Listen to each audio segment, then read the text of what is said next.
দমনের বিরুদ্ধে রাষ্ট্রীয়ভাবে প্রতিবাদ জানাতে হবে। হিন্দুত্ববাদ আজ শুধু একটি হিন্দুত্ববাদ আজ শুধু একটি স্থানীয় মতবাদ নয়, বরং আন্তর্জাতিক অন্যতম দশক।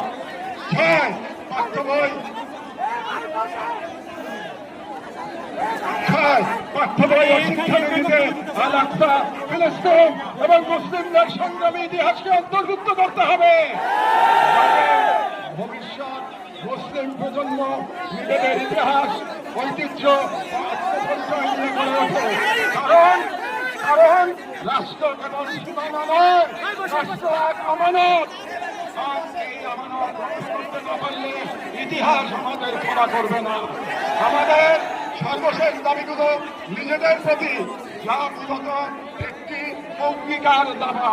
যেহেতু আমরা বিশ্বাস করি আল-কুদস কেবল একটি শহর নয়, এটি ইমানের অংশ, এবং আমরা জানি বাইতুল মুকাদ্দাসের মূর্তি অন্য কারো হাতে নয়, আমাদেরই কোনো প্রজন্মের হাতে রাখতে হবে।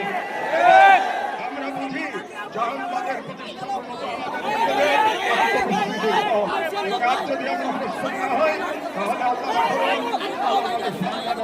হয়তো আমাদের বাংলাদেশ হবে এখানে হিন্দুত্ববাদ ও জাহান্নাম একত্রে নতুন গাজা তৈরি করবে।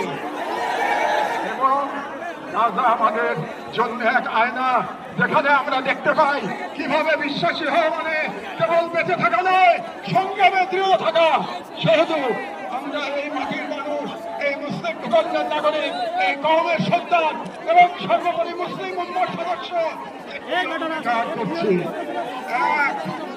আমরা সকলে স্বতঃস্ফূর্তভাবে বয়কট করব প্রত্যেক সেই পণ্য, কোম্পানি ও শক্তিকে যারা ইসরায়েলের দখলদারিত্ব টিকিয়ে রাখে।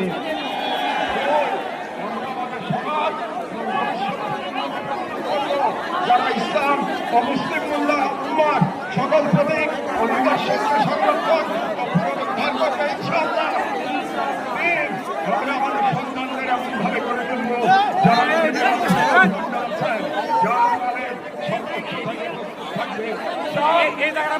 ভয়ভীত হব না, কারণ আমরা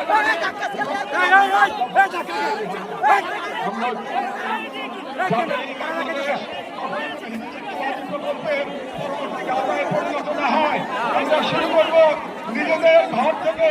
ভাষা, ইতিহাস, শিক্ষা, সংস্কৃতি, অর্থনীতি, সমাজ সবখানে অঙ্গীকারের ছাপ রেখে আমরা মনে রাখবো গাজার শহীদরা কেবল আমাদের দোয়া চান না, তারা আমাদের